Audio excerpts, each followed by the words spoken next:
Alors aujourd'hui, je te propose une petite expérience sur une enquête policière. Est-ce que tu aimes les enquêtes policières? Oui, j'aime bien. Est-ce que tu as de l'intuition? Oui, j'en ai. Eh bien alors ça devrait concorder pour pouvoir réaliser cette enquête. Alors imagine que tu es inspectrice dans un commissariat et qu'il y a une série de cambriolages qui a eu lieu. Malheureusement, tu n'es pas en capacité, tu n'as pas assez d'indices pour trouver ces personnes, ce coupable. Et un jour, tu retrouves une enveloppe sur ton bureau. Et cette enveloppe, tu regardes, c'est anonyme, je ne sais pas d'où elle vient, mais à l'intérieur, on y trouve une lettre avec sûrement notre coupable ici, de l'autre côté des indications. On y trouve des cartes avec des personnages. On dirait que quelqu'un veut jouer avec toi. Et aussi un étui avec des cartes à l'intérieur. Donc ici on a 64 personnages. Ok, on va les disposer déjà. Ceci, voilà.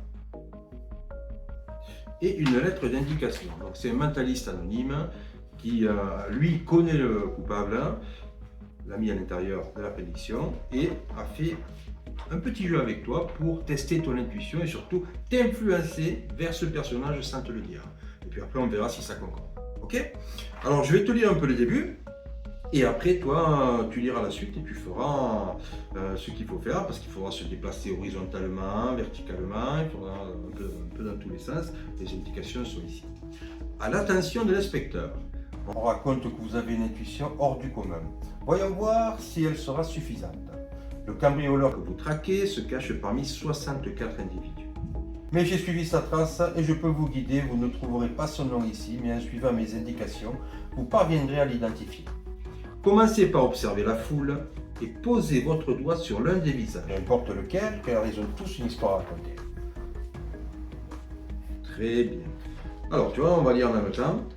Puis cherchez un homme, il détient peut-être une information précieuse. Déplacez-vous vers lui horizontalement ou verticalement. Écoutez-le attentivement.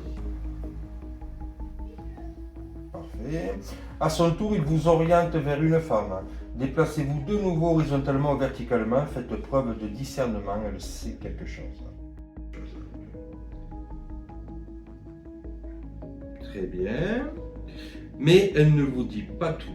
Elle vous laisse chercher plus haut ou plus bas une personne dont la tête est découverte, sans chapeau ni bonnet. Son regard pourrait trahir un secret.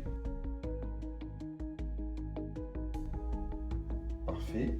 Ce témoin hésite, puis finit par vous l'indiquer, son silence en dit long. Déplacez-vous vers la gauche ou la droite jusqu'à repérer quelqu'un qui fume.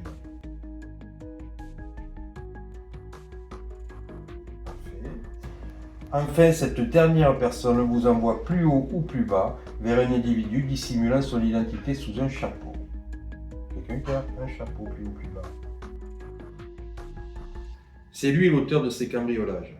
Et pour que vous n'ayez aucun doute, un portrait de ce suspect vous a été envoyé, une peinture réalisée par mes soins. Étudiez-la attentivement et trouvez-la. Donc tu t'es arrêté sur ce personnage-là. Je te rappelle qu'ici, j'ai des cartes, mais avant de te les montrer, j'en ai 4. J'ai une question à te poser. Est-ce que tu t'es senti influencé? Non. Est-ce que tes choix étaient totalement libres? Oui, il était libre. Donc, ils étaient libres, tu as fait comme tu voulais. Ce n'est pas moi qui t'ai dit, c'est toi qui as été libre comme tu voulais. Il avait prévu que tu avais trouvé le personnage grâce à ton intuition. Donc si je te montre les cartes, regarde bien ce que ça donne.